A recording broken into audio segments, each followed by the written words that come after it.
I'm Matt. And I'm Nate. And this is Not Quite Religious, a podcast where a Christian pastor and former evangelical turned atheist have conversations about faith, religion, philosophy, and life while drinking coffee. Welcome to episode 59, where we're going to talk about Piper. No, for you Reformed people, not that Piper. His son. And rationality of belief, which I think is going to go into tangents that people aren't going to expect it to go into. I think so too. I think it's going to go in tangents that we don't. We don't, but that you don't expect.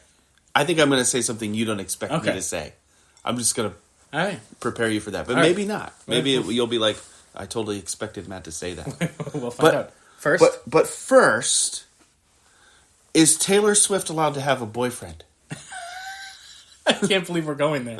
We're not supposed to even be talking about politics. It's not political. It's a man and a woman. The man plays football.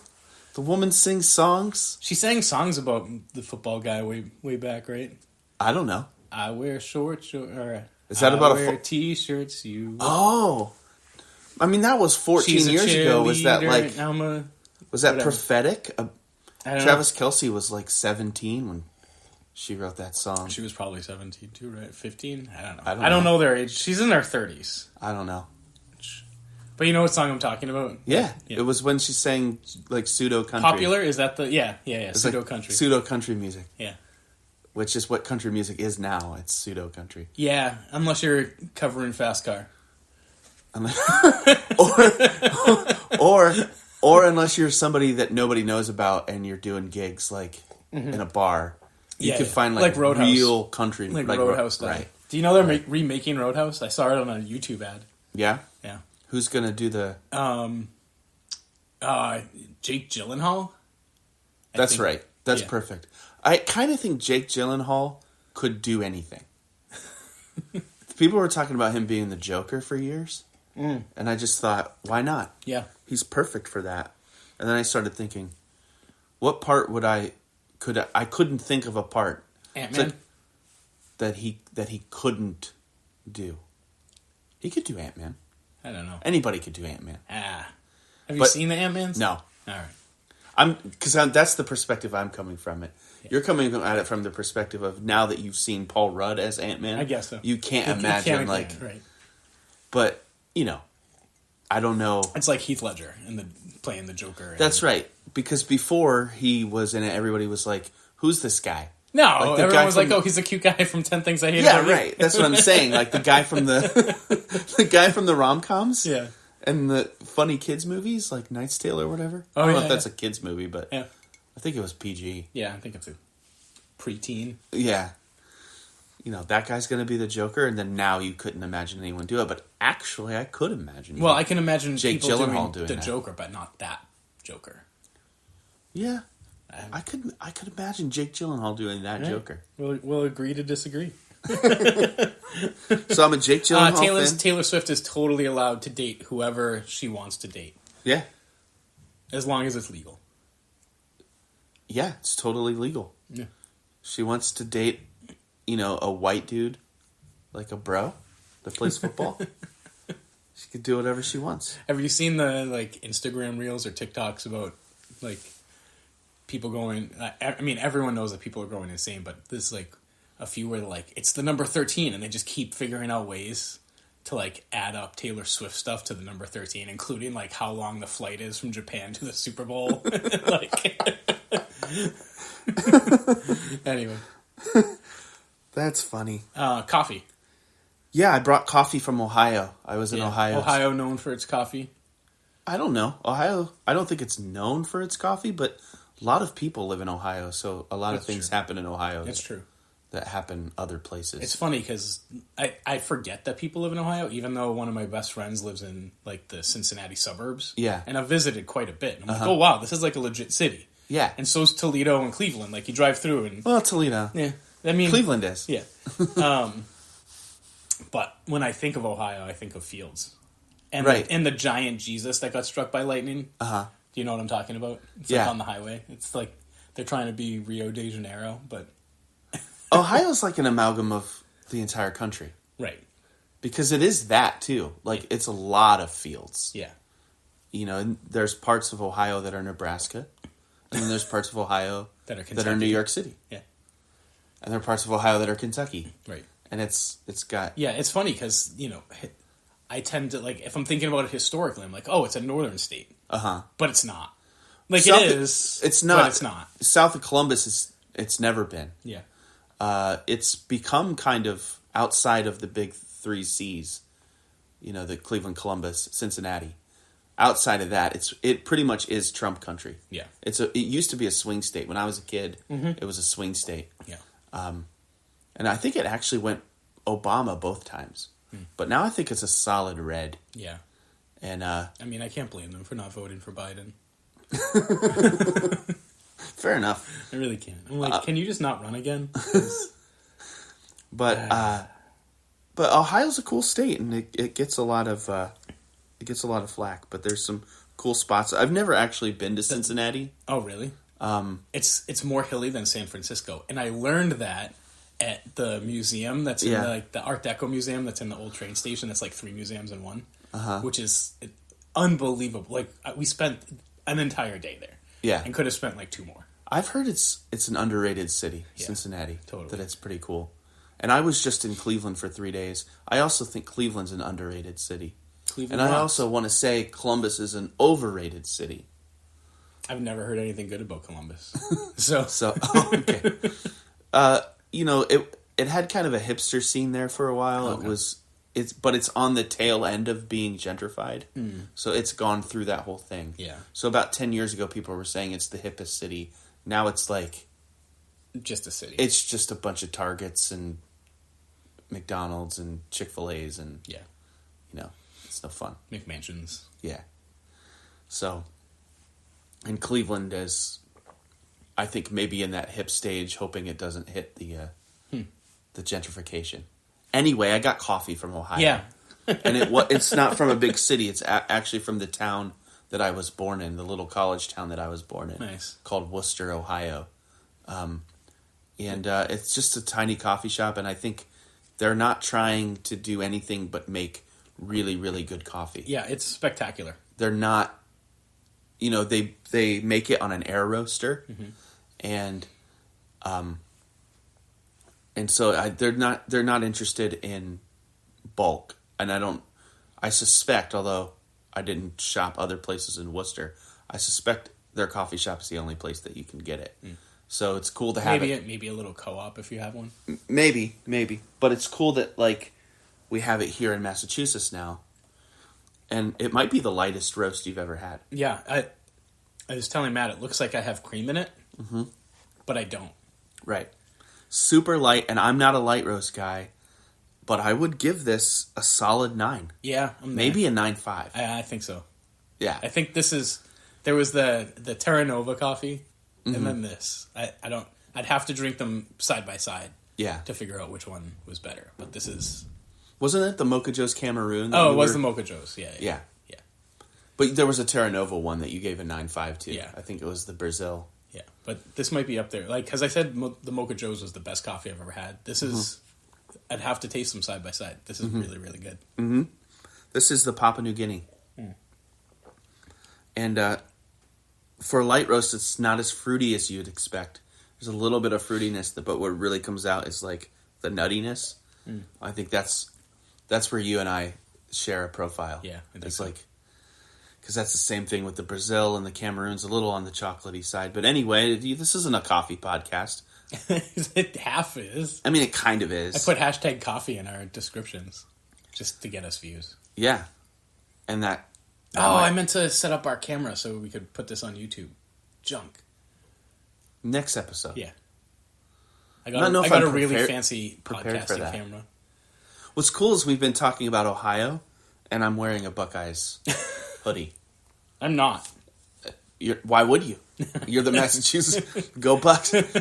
Wait, what is UMass? Although you work for UMass is the Minuteman. That's right. Amherst is the Mammoths. They used to be the Lord Jeffs, but he killed lots of people indiscriminately, and not accidentally. Yeah, he purposely gave the Native Americans in Western Massachusetts blankets covered in smallpox to kill them all. Oh my! It was because some of them you're well, that was an accident. and I'm not saying like there were like the colonialism was great, but some of these people, some of the Europeans who came here, didn't mean to eradicate all the Native Americans. Some certainly did, right? Like Spanish conquistadors who were just like shooting everybody looking for. Everybody's bad, but there's levels. Yeah, but like when you're purposely, Right. you're like, oh, these people have no immunity to smallpox. Get the soldiers with smallpox to roll around in these blankets, and then we'll give them blankets as a peace offering. Yeah. To say thank you for letting us use this land for farming, and then kill them all so you can have all the land. Like, you shouldn't be a college mascot. No. Agreed. Do they still have the restaurant named after him? It is now called 30 Boltwood. Okay. Instead of the Lord Jeff. Which, because I worked there when it was the Lord Jeff, I sometimes, the people around here still... Call it the Jeff? It depends. The Jeff. There's also, right down the road, there's an apartment complex called the Lord Jeffrey Apartment, and it's exactly what you think it would be. Got it. Like, it's a landlord who's like, I don't care. Give him more smallpox. Dude, the Mammoths is a great name. Well, so there's a museum on campus called the Benesky. Yep. Have you been there? Yeah, I take my kids there all the time. It's amazing. And those fossils are from Western Massachusetts. Right. Hitchcock, who was one of the presidents, whose chair I've actually sat in because it's in my office, he like personally found all, like he was the second president of Amherst College, and he's like, I'm going to go hike in these mountains. Oh crap, I found all these fossils.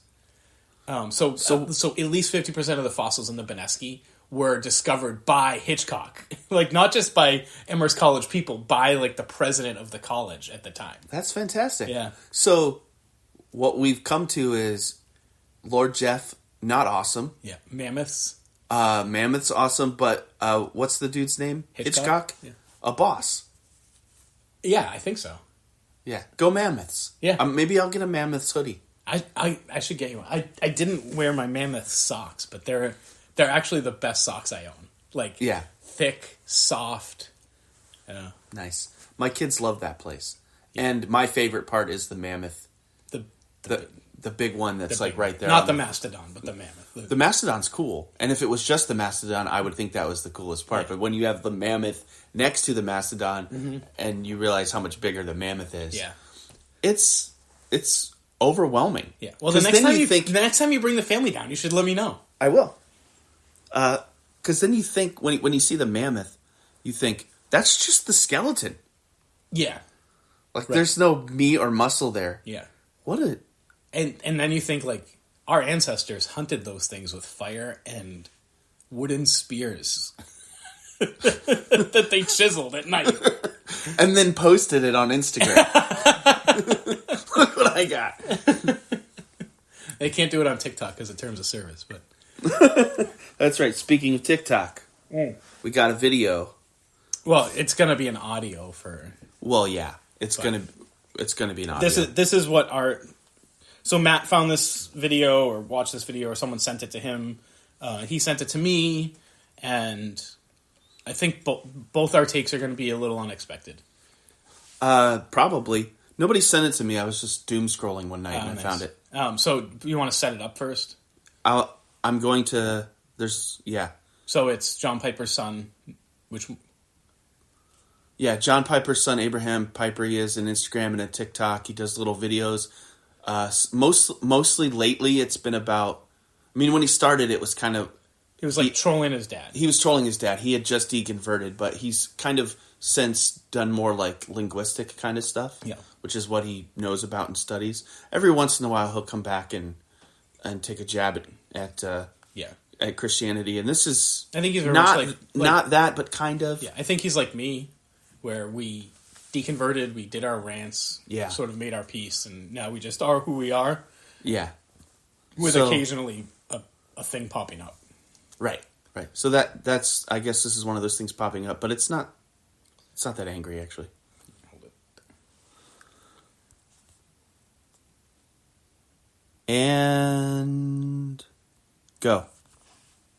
I'm going to side with conservative Christians here for a moment. I remember at a church event maybe 15 years ago, this guy saying that if it weren't for God, he'd be a murderer or worse. It's a strange claim, but I've heard it elsewhere too. And here's what I want to agree with those goofballs about. It's a good thing they believe in God. Ha! Like, if your faith is why you're not a malicious maniac, fucking go for it. There can be no bad reason to be good. Anything that motivates a person to be better is a positive force in the world, by definition. If your reason to be good is God, fine.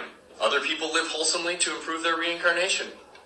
Also fine. And then there are those who believe that goodness is valuable in and of itself. I resonate with this one, but it's just as irrational as the others. But so what? The best response to all the people who believe crazy shit, including you and me, and are good people, is who fucking cares? Said in the most loving way possible. So that's that. I agree with the self-loathing fundies. If following God makes you a decent person, follow them. And then please don't follow me. If you're one of the other kinds of crazy, though, come along if you feel like it. It's good fun around here. So, first we apologize for some of the colorful language, as well as a little bit of the name calling. But I think if you can take it in the jest, he means it. What part? The name calling? Just like crazy fundies. Oh yeah, yeah. It's a platform to talk about stuff. Yeah. Two things. I think the part that stuck out to me was him admitting that his own reasons for being good are irrational. Yeah, so you sent me the video. Yeah. And you were like, maybe we should talk about this, and the first thing I wrote back to you is, I love how he admits that his beliefs are irrational. Yeah. It's interesting. I don't really even know what to think about it, so I'll just be riffing about that. Yeah. I don't have developed thoughts. My own thoughts about it might not be rational. The other thing I think that kind of stuck out to me is like, I don't think there's actually maybe there's always a single person, but I think the person who says, the Christian who says, if it wasn't for Jesus, I'd be a murdering maniac. I think 99.9% of the time that's not true, and they don't mean it. Yeah, I mean, they're making a different argument. There are those rock star, quote unquote, testimonies of like the mob boss who finds Jesus, and yeah, like when I was in seminary, I forget who it was, but there was this like, he was legit like an enforcer for the mafia. Yeah, and he killed hundreds of people according to him, and then found Jesus, and now he doesn't kill hundreds of people anymore. But at the same time, a lot of those people who are in the mafia, they're Catholics, and maybe they only go on, Christmas and Easter or whatever. I think it's more superstitious, though. Yeah. Which we could get into a whole... Yeah. But my point is that like, I think people are making... Like, the fundamentalists on Facebook or whatever, or Twitter, who say, if it wasn't for Jesus, I'd be a malicious maniac. Like, they're actually saying, I think, if it wasn't for Jesus, we'd all be malicious maniacs. Yeah, they're making an argument for theism via morality. And saying morality is, set in stone. Right. And God's the reason why we're not all killing. And I think that the common atheist reply is, I kill as many people as I want to. Right. 0. Right. Right. So I think the premise is... I think the whole video is amusing and insightful, and at the same time, I think the premise is very flawed. Yeah, except I do, like, I will grant that there are radical conversions, and let's not say the Mafia Hitman, but, the amount of people in prison who convert to Christianity or Islam that then claim that they're not violent anymore. And I'm like, yes, they're in jail, probably most of the time. Like, these are people who are in there for life or very long sentences. But if they're not murdering any more people in jail, then maybe the religion did make them better. And I think that's where Piper's like, hell, if it makes you better, go for it. Right. My personal experience, this is anecdotal, obviously, but my personal experience as somebody who is voluntarily, but has for 5 or 6 years, worked with formerly incarcerated people and seen most of them recidivize, meaning go back. But the ones that seem to recover for a long period of time seem to get back. I think 100% have found some form of what I would call religion. Yeah. If it's not Christianity, then it's 12 steps. Mm-hmm. And I would categorize 12-step as a religion. Oh, yeah. And I would even say it's Christianity light. Right. I mean, historically, right. Like, it was the Oxford group and then got co-opted by Bill W., I think. Yeah. Bill W. is the guy's name. Yeah. Yep. So, back in the day, of course, and I think everybody knows this, it was way more overtly Christian. And then when people who started coming into AA that weren't Christians and didn't want to identify as such, they started kind of loosening the language a little bit. Yeah. But they never shed the principles. Right. It goes all the way back to the earliest of Christian times. It's basically doing what you do in the confession booth, but instead of there being a booth, you're out in the open in the basement of a church drinking bad coffee. Yeah. It's the same principles. Right. So the question is whether that points to the transcendent thing that they claim, or whether there's something, psychological, neurological. Yeah. I mean, that can explain it. I think the latter. And I think a lot of that because if you start digging into the research on addiction, the number one predictor of addiction is loneliness. Mm-hmm. And what these groups do, whether it's the Nation of Islam or Evangelical Christianity or AA, is they're like, you're not alone. Mm-hmm. You have an automatic structure of friendship and family. Anyway.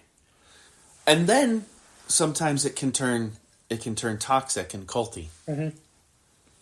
Even though the thing that was necessary for that individual or these individuals' recovery, and I've seen this so many times.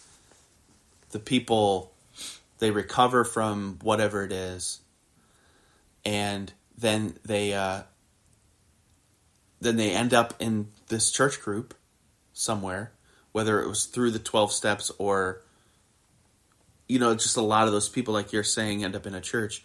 And then once they kind of get over the high, I think, of having recovered, they sometimes put the lens on of what it is that the group that helped them recover, I think becomes, they see it for what it is. I'm thinking of one friend, but he's not the only one. But as I describe this, I think of one friend who could probably, his testimony could be, and I'm sorry if you're listening and you feel like I'm misrepresenting you, but his testimony could be, when he looks back at this evangelical church, I'm grateful for the place that it is in my journey for my recovery. But if you were to ask me about what I actually think about the church, I think it's a cult. Yeah. So that's kind of a strange paradox. Yeah. And on the flip side, we used to host AA meetings in the church that I worked for. Mm-hmm. And I was sort of the operations guy, so I'd lock and unlock the doors before I was like full pastor of Edenova. And there are fundamental AAers. Right. Like other people would start speaking and they're like, no, like you're not keeping on topic. This isn't therapy. Like, and even like some of them, one of them had a Talib Kweli CD. Mm-hmm. This isn't back in the day with CDs. And I was like, hey, could I burn that? And they're like, that's not sober behavior. And I'm like, well, I'm not in the meeting. And they're like, no, that's addict behavior. And I'm like, what are you talking? Like, oh, it's theft. And I'm like, yeah. Right. Like they were so like fun. Like if you didn't do the steps the way they did, like they had the secret within the secret of AA. Mm-hmm. And it was like, I don't know, it was weird. Yeah. So what do you think about the idea that Abraham kind of puts out that there's no morality or nothing that kind of keeps us in check or nothing that motivates us to be a good person that's rational? Yeah, I almost thought we should save that for the next podcast because we're going. But no. So I agree with him. And so So fundamentalist evangelicals will say, like, there's no rational grounds for morality without God, right? Yeah. And they start grounding that in Romans 1 and, go from there. Where if I were to say there's no rational, like, how to phrase this? So they're going to come at the atheist and say there's no rational grounds for morality. Morality is subjective if you don't believe in God. And they're going to claim that their morality isn't subjective. Although clearly if you look at the Old Testament and New Testament, morality has changed. And even within the church that only or primarily elevates the New Testament over the Old Testament law, knowing that there's ceremonial law and blah, blah, blah, blah, blah, which I think is just a kind of cop-out to get through this, like, you can't have blended fabric and we can now eat shrimp, right? Because, like, Jesus never says that you shouldn't follow the law anymore, right? It's Paul that co-opts this message. Anyway, that's all interesting stuff that I can't help but commenting on, but But even within the past 2,000 years, church morality has changed, right? Let's look at slavery, right? Okay, yeah. The church fathers were in favor of it, like, wrote entire treaties on why, like, Augustine's like, yes, slavery until the 1800s, right? And then some Christians start saying, oh, the Bible says no to slavery, even though you have Philemon, right? An entire letter about a slave who should go back to their master. But you also have letters where Paul presumes that slavery, if he doesn't presume that it's a reality, he presumes it's, I don't know, he says slaves obey your masters. Yeah.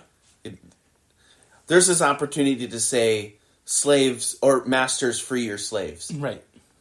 You have the book of Philemon where he does essentially say that. For an individual. Yes. Right. Okay, I got what Anyway, so until 1850 in the United States, most Christian denominations would have said yay slavery. Southern Baptists, like, legit broke away because they believed slavery was a biblical. That's right.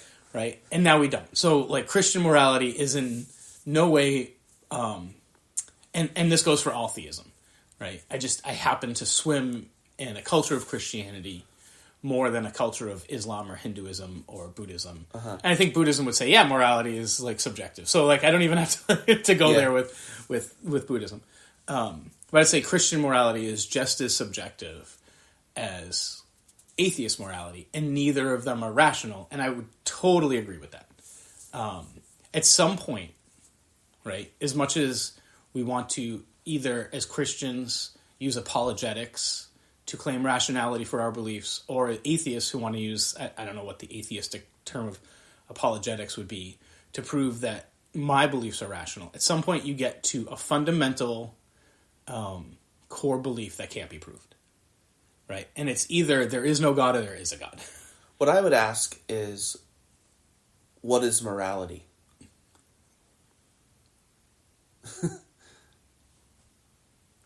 Because I think the answer to that question will reveal whether the statement that God is the only rational explanation for morality, I think the answer to the question, what is morality, will reveal whether or not that question is legitimate.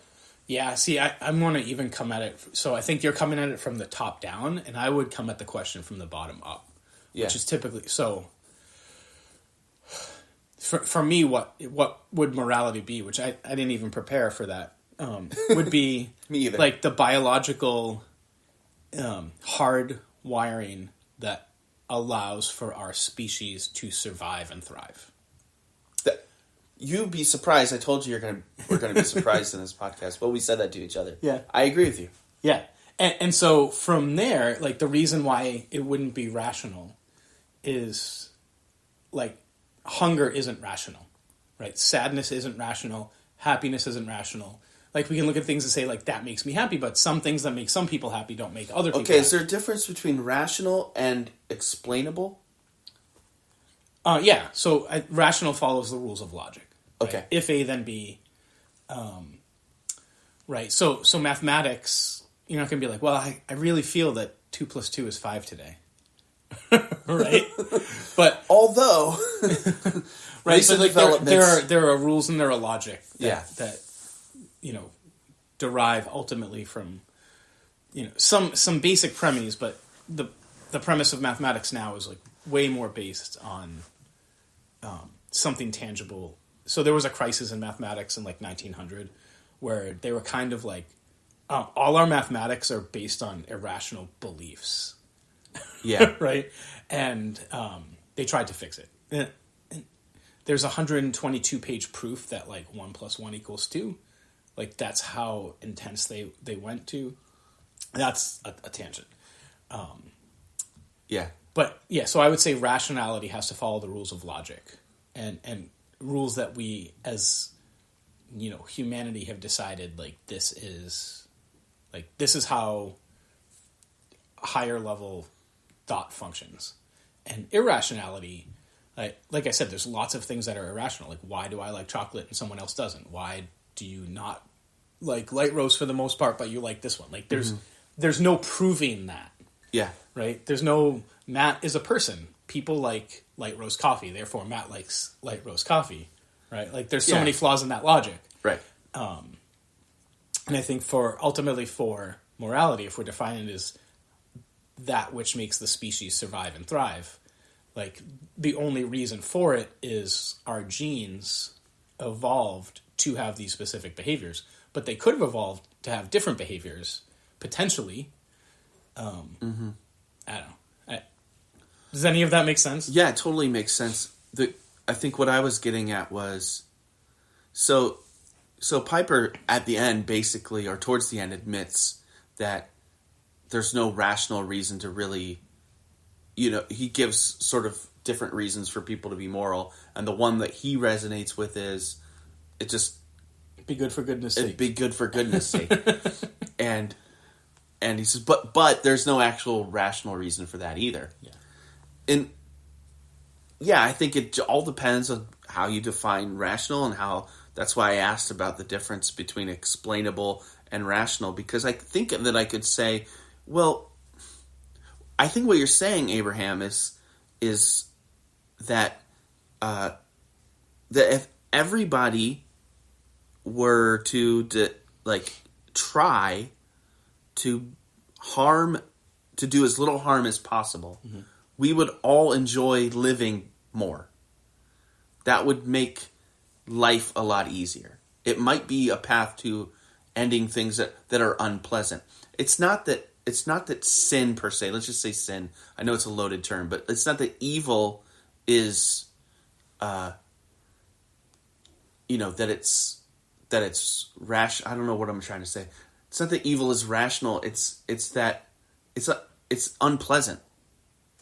Like, nobody wants to go through. Nobody wants to be murdered. No one wants to have their family members murdered. No one. Yeah. I mean, very few people want to murder, and very few people want to murder. Yet it happens. I've been watching. So my YouTube algorithm got all messed up, and now it's recommending like top 10 scariest Ring doorbell videos. Yeah. And like some of them, I get sucked in. I'm going to turn my phone off so that it doesn't know. Like some of them, I'm like, that's terrifying. But I ended up watching a few documentaries about serial killers, and it's amazing how many of them, like when they're caught, they're like, "Thank God I'm a monster. Please stop me." Yeah. Some of them aren't, but the vast majority are like, "Yeah, like I didn't want to do this. I'm so glad that I don't have to do this anymore." So what's the thing that's making them? They're broken. But just to your comment of evil, like even these people who we think of as incredibly evil and are doing evil things didn't want to be evil. Right. And I'm not saying that's every person who's quote unquote evil, and I think we can say evil in the traditional sense. Yeah. Not the reform sense. Okay. So what I'm saying is, Piper says ultimately I think he's saying he cannot ground his desire for there to be, a collective morality in any kind of objective reason.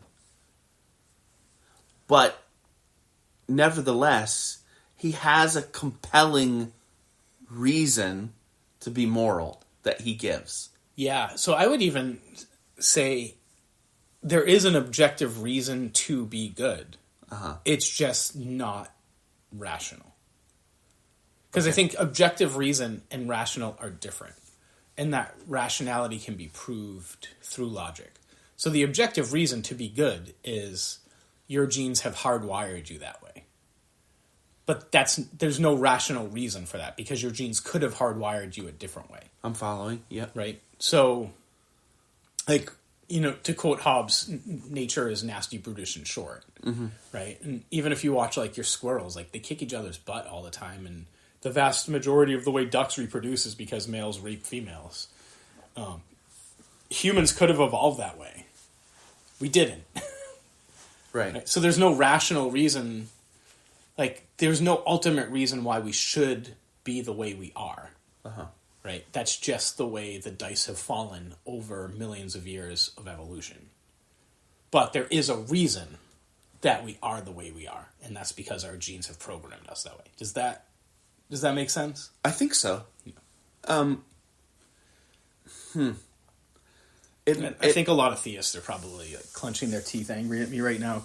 Because I feel like I'm explaining it in a way that has lots of potential holes that doesn't feel like it's a fulfilling answer. I do see an incongruency with this idea that maybe you already explained it. I'm understanding this distinction between there's an objective reason. In other words, there's a scientific. There's an explanation. There's an explanation for why we care about goodness. The place that I guess I see the incongruency is in on one hand, nobody wants to do evil, and then on the other hand, people do manifestly do evil. Yeah, so I think I was actually gonna asterisk my explanation in that people only don't want to do evil to like the 150 closest people they know. And so what I mean by that is like I don't want to go kill people in Hadley because I live in Belchertown. Mm-hmm. Right? But it's really hard to other people you're friends with. And humans grew up in tribal society. So if you look at like bonobos, which are our closest relatives, and chimpanzees, which are our next closest relatives, like although their societies are both very different, but like chimpanzees take care of each other in their tribe, but they'll go hunt other tribes and eat them raw, right? Humans are really good at taking care of your own tribe, but when it comes to another tribe, there's a lot of indifference and or villainizing. And the only way you can do quote-unquote evil to somebody else is to other them, is to villainize them. And then it becomes okay because you're stopping a greater evil. Right. Right? So I would say that's also a naturalistic, materialistic explanation of why, we can go to war and bomb others indiscriminately while at the same time saying, no, we're moral and we don't kill our own, and you're going to go to prison if you stab someone in the eye, right, randomly on the street, but if you stab someone in the eye on the battlefield, hurrah. Right. Yeah, and I think I agree with that even as someone who identifies as a theist, although I'm starting to not understand what in the world I mean by that. But that probably is a totally different podcast if people are interested in hearing me try to pick apart what it means for me to be a theist. But anyway, as someone who identifies as a theist, so now I lost my train of thought. You were talking about, I think a lot of Christians and evangelical Christians would say that systemic evil is the product of total depravity, which is a disease that infects every individual. Yeah, and even that would be Calvinist. I think even non-Calvinists would say just the fall of sin. Right. Not necessarily total depravity. You could have some good in you. But it comes from, it starts in me, and then the global evil is a result of all of us being fallen. Right. Or depraved. Yeah. And if we hadn't fallen, right. or we were to know God perfectly, right, then we, the lion will lay down with the lamb, and everything will be perfect, and right. we'll sing our kumbayas. Right. Whereas I tend to think that that's a that's sort of, what's the logical fallacy that it's begging the question. It's arguing from nothing. It's that's why you know what I mean? Like, that's why it's not rational. Right. Right. Like there's no proof. How could you prove that an individual person is already depraved? Or because even every more. evidence that you would have would be based on the way that they interact socially. Yeah. You could never just put an individual in a room and be like, all right, now act. And even if it was just an individual in a room, they would always be acting according to their surroundings. Right. And it would always be motivated by probably their genes always be motivated by survival. Right. Which, you sort of get to these psychology experiments, right? Like, I just lost it. The Stanford Prison Experiment, right? And also the guy who was trying to prove why Germans would just like succumb to Nazi propaganda, right? And you're like, oh, that's total depravity. Except you would do the same thing, and then okay, right. so that's total depravity, right? But then you get experiments that show just the opposite. Or some of these experiments have been so sensationalized and misreported. So I don't know if you, I forget her name, but there was a woman in New York who was attacked. Middle of the night, she screamed, and the police said like 39 people heard or saw, and nobody called the cops, and she ended up getting attacked a second time by the same perpetrator and died in a building foyer. Do you know what? I think we talked about this in like my high school sociology class. Yeah. So it's one of those classic like it's like what proved the bystander effect, right? That people will just watch. If there's enough people, they'll just watch evil happen, and they won't call. It turns out it's 100% made up. In fact, multiple people called. 911 didn't exist, so to call the police, you actually had to like dial, 413-825-7681, whatever. Some people screamed at the guy to leave and didn't know she was stabbed. Mrs. Huber, you lied to me! And the guy ran off, and so they thought it was done.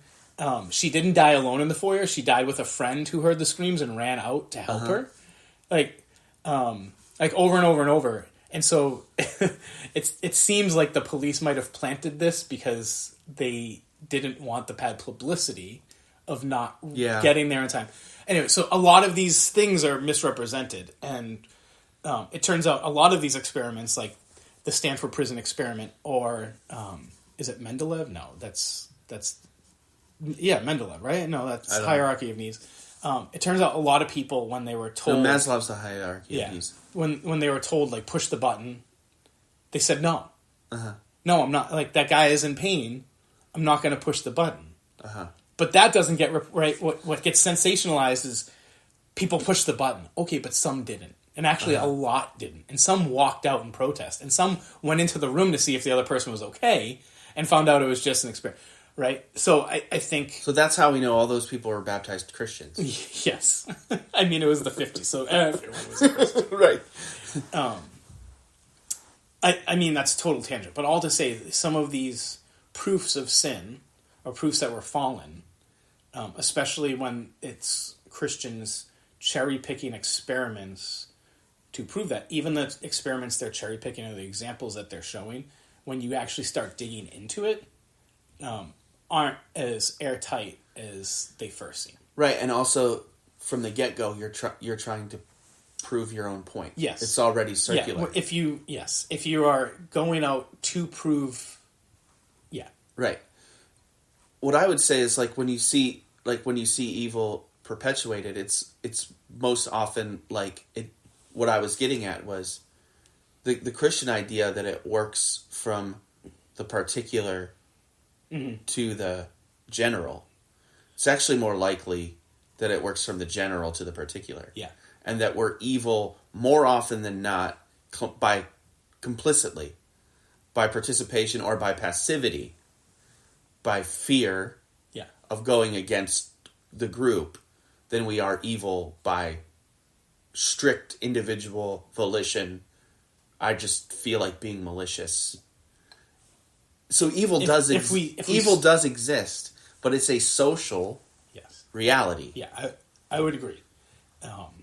And again, I think that shows because tribally you're not going to try to murder your neighbor, but when you go to war with someone you don't, and even World War I, right?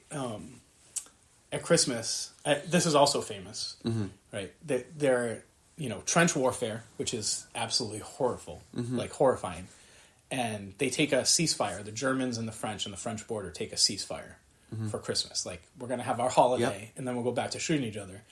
And they both start singing Christmas carols, and they hear each other. Right. And they stop shooting. And some of these people, for weeks, stop shooting, have a ceasefire. They're sharing rations. They're coming together. And the only reason they started fighting again is the generals started putting guns to the people's heads. And they're like, go shoot the German or we're going to shoot you. So then my question is, what is that? So and how can we do that? So this is what I think it comes down to, going back to your other point. Survival, right?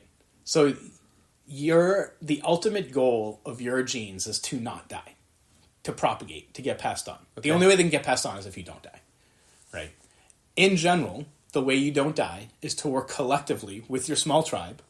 So hurting them doesn't make sense, right? They help you raise your family, they help you hunt, they help you gather, right? They collectively can protect against predators. Like, you fighting a lion by yourself, you're going to lose. Especially, plains of Africa, 200,000 years ago, you don't have modern like machine guns and bazookas and stuff. 20 of you fighting a lion, some of you are going to survive, maybe all of you. And if you get wounded, those other people could take care of you. So really bad idea to murder your neighbors. Right? Really good idea to work collectively. Now all of a sudden you're in trench warfare and you have a gun to your head saying, if you don't go kill the other people, you're going to die. Best thing you can do is kill the other people. That's right. What I was asking was that moment where they're singing Christmas carols together. How do you bottle that? Yeah. What is that about? I mean, I think both sides. So I think it is sort of against our nature to want to kill others. Yeah. And when they had an opportunity to not kill each other, right, they were like, oh, that also means they're not going to try to kill me. Right. Let's go, celebrate the fact that we're not trying to kill each other. So what I would suggest is that church, mosque,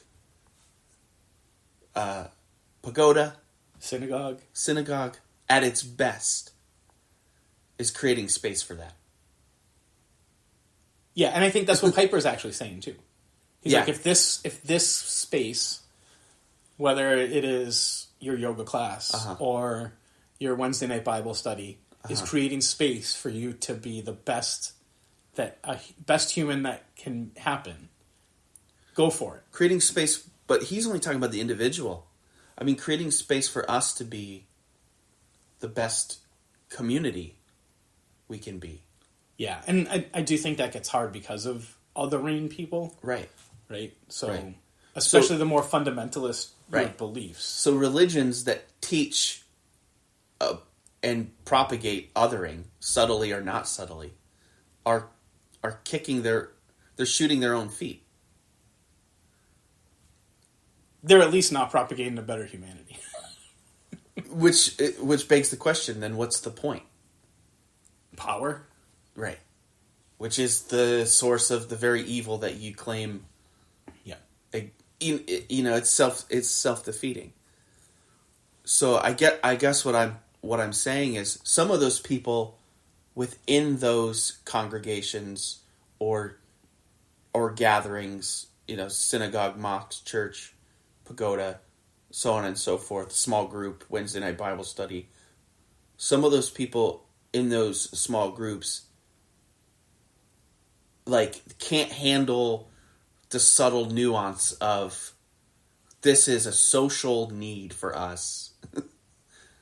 The God that I'm talking about is a metaphor for some glue that holds us together socially that we ultimately can't define or understand. Yeah. You tell that to a group of people, say at my church, they go, well, you're just a heretic. Right. And the whole thing is sort of lost. Whereas if you just go, privately, I don't know what I'm saying when I say God. But it's not, as long as I'm not wielding the sermon or whatever as a means of othering, but rather as long as I'm proclaiming this gospel in a way that's making people be more like the French and the Germans in World War I when they were singing carols, then they're like the French and the Germans in World War I when they're in the trenches. Then I'm living a good life, and I'm making a case for Christianity. Yeah, and I would actually say, ironically, also the churches, synagogues, mosques, whatever, that are preaching the opposite, right? And let's just stick with Christianity. Mm-hmm. The super reformed evangelical fundamentalist who are othering and pushing people away. I don't know where I'm going with this. Somewhere. I would. So here's what I'm thinking, and we're sort of coming up on time, but I still have some evangelical friends, some pastors that used to run in the same circles as me, and one of them has gotten on this super high horse lately on gay marriage, and I'm like, I thought we did that. And Alistair Begg, right? He came out and he said, if you're invited to a wedding, someone asked him a question, and they were like, I got invited to a same-sex wedding. I love the people. Is it okay for me to go? And he said, absolutely, just go. It doesn't mean that you're condoning same-sex marriages. It doesn't mean, but we're all sinners. This could be a way that you share the gospel, and the Reformed people are going nuts, right?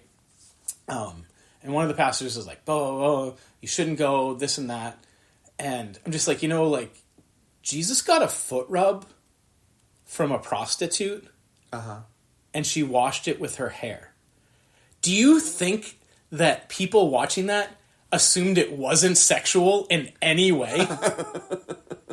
That is an extremely erotic image. And I think this is ultimately why Judas betrays him, according to Jesus Christ Superstar, right? I think according to the Bible, actually. Yeah.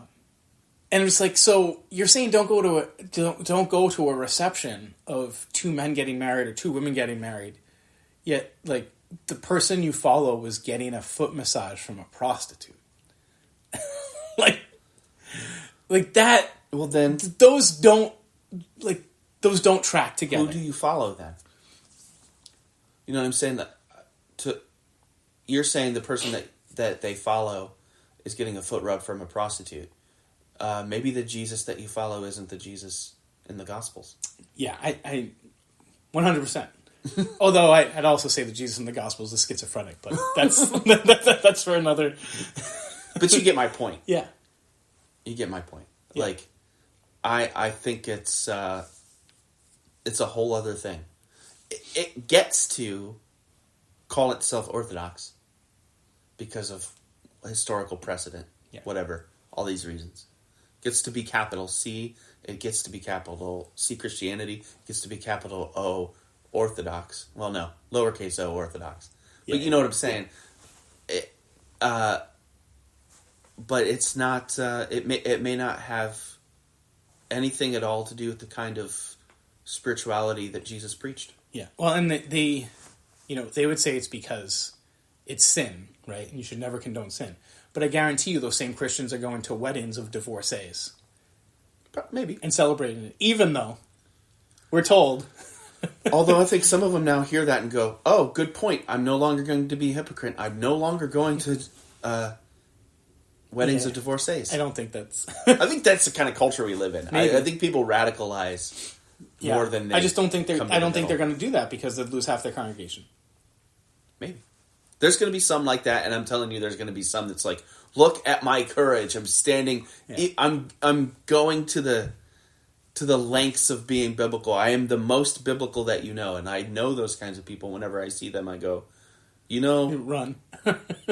It's the irony here is that I think you probably are the most literally biblical person I know, but the fruit on the vine is a rotted, disgusting, fruit. So I don't know who wants to eat that. Good on you for being consistent. Yeah. You just demonstrated that the Bible is the Bible in quotations is fascist. I have one last point if you'll entertain me before we go. And what you were saying was like the defining God, right? Is like sort of in this box you have the right. I forget what you were saying, but what popped into my head is like this is where I think Catholics might have the concept of God a little more right than other. And I can't speak to Orthodox or Coptics, but they're probably in the same. But you ask a Reformed person or a Baptist or any Protestant denomination with a systematic theology book, right? What is God? And they're going to be like, it's this, this, this. Here's the verse. Here's the chapter. This, this, this. You kind of ask a Catholic priest and like, it's squishy and slippery and like, I can tell you how God appears to manifest himself at certain times throughout history. Yeah. But like, right. Ultimately, they're like, I don't know. By the way, the earliest reformers, as in Calvin, especially Calvin, he insisted that we cannot talk about God without at the same time admitting that we're talking about a mystery. And he actually emphasized that we should never think of God as any... We should never... We can talk about God as if he's immanent, but we can only think about him as the transcendent, which cannot be defined. It's similar to like Lord of the Rings. Yeah. Where it's like, you watch that whole movie and you'd have to go to the what's it called? I can't say it. I don't know. I hated Lord of the Rings. You hate it. But you know what I mean? Like, it's never asked who's in charge. How did this come to be?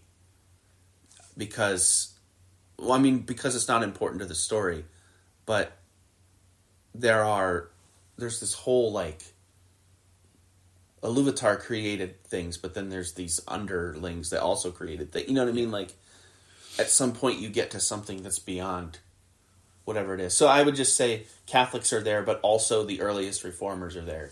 It's when Reformed kind of morphed into or became blended with the Enlightenment that people started needing a systematic kind of understanding of God.